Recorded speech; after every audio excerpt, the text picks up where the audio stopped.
Update Haryana देखने वाले सारे भाइयों ने धर्मवीर मोर की राम राम। और आज भाई हम मेरे जो साइड में देख रहे हो ये ड्राइवर ना समझिए, इसने अपना भाई है यो राधे श्याम जी हरियाणा से है। और जब हम स्कूल में थे तो एक साथ काम कराया हमने 4-5 साल। तो आज इतने दिनों के बाद इकट्ठा होने का मौका मिला तो इन्होंने कल ही मेरे को फ़ोन पर इनवाइट कर दिया था, भाई एक शादी में जाना है और वहाँ पे आप मेरे साथ चलोगे, क्योंकि काफ़ी दिन हो गए मिले हुए। इस बहाने बातचीत भी हो जाएगी, मिल लेंगे और आप ही आना। माँ ठीक है भाई, टाइम काटेंगे ज़रूर। क्यों गेहूँ गया वहाँ सीजन चल रहा है भाई, गेहूँ ला रहे थे हम भी टंकी में। फिर घर अभी क्या आया आज गेहूँ और ठंडे होने दे थोड़े, फिर घेर लेंगे। हमारा देश हम ले जाना ज़रूरी है। तो आज शादी में जावांगे, वहाँ देखेंगे। जैसे सरकार के नियम बना रखे हैं भाई, शादी में 500 से ज़्यादा लोग नहीं होना चाहिए। 500 राधे श्याम 100 से ज़्यादा।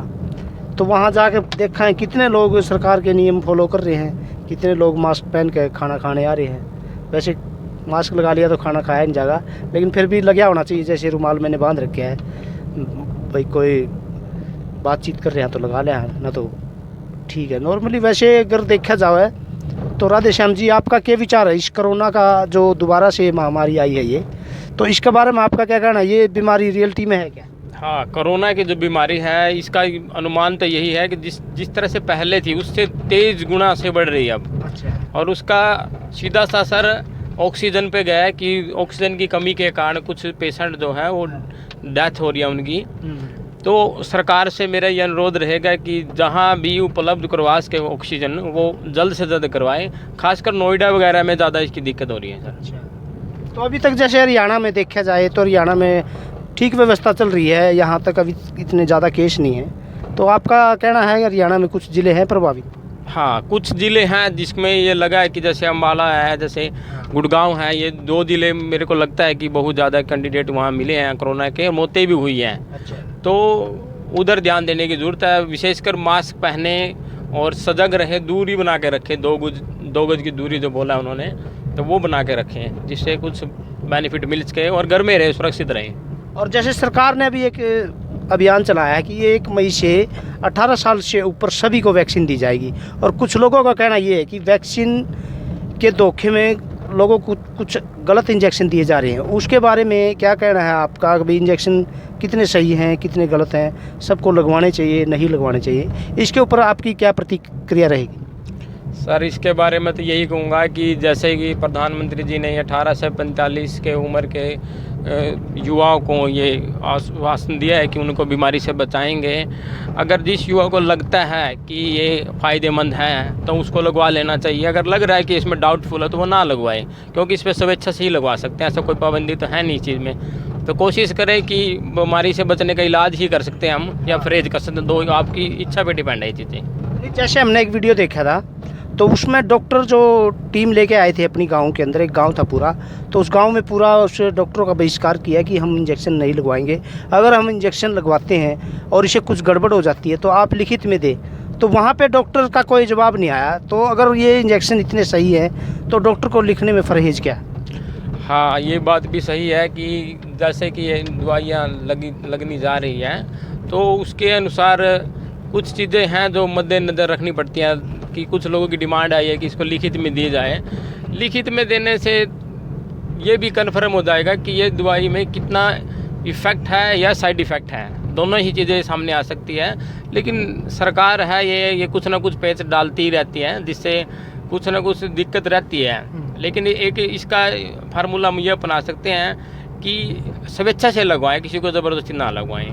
जैसे आप हम बात करेंगे किसानों की थोड़ी सी कर लेते हैं। 4-5 महीनों से दिल्ली बॉर्डर पे, सिंगू बॉर्डर पे, टिकरी बॉर्डर पे किसान बैठे हैं। वहाँ पे कोरोना कहाँ है? अभी तक कोई दिखाई नहीं दे रहा। जैसे किसानों को उठाने के लिए हरियाणा सरकार ने बोला था कि क्लीन वो ऑपरेशन करेंगे, तो वहाँ पे अभी तक क्लीन ऑपरेशन वो कर नहीं पाई।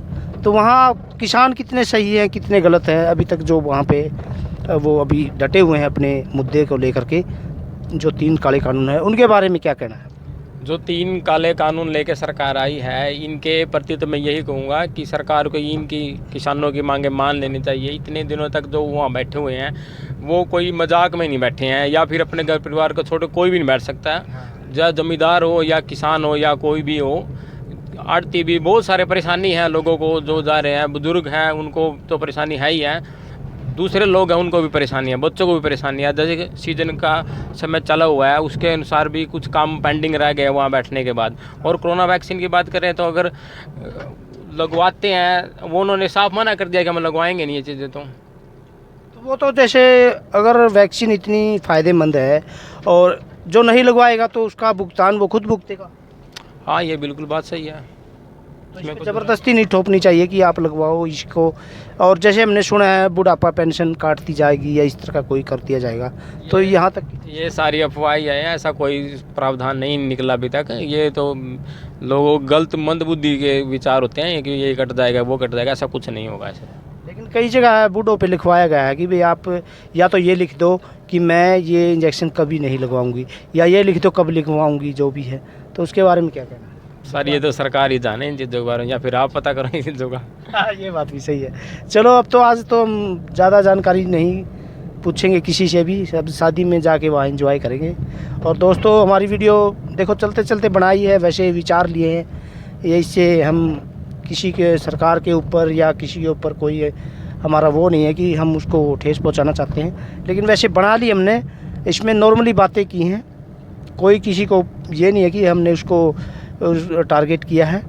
तो अगर वीडियो बढ़िया लगे, अच्छी लगे तो इसने लाइक शेयर सब्सक्राइब कर दियो भाई यार, आगे बढ़ा दियो।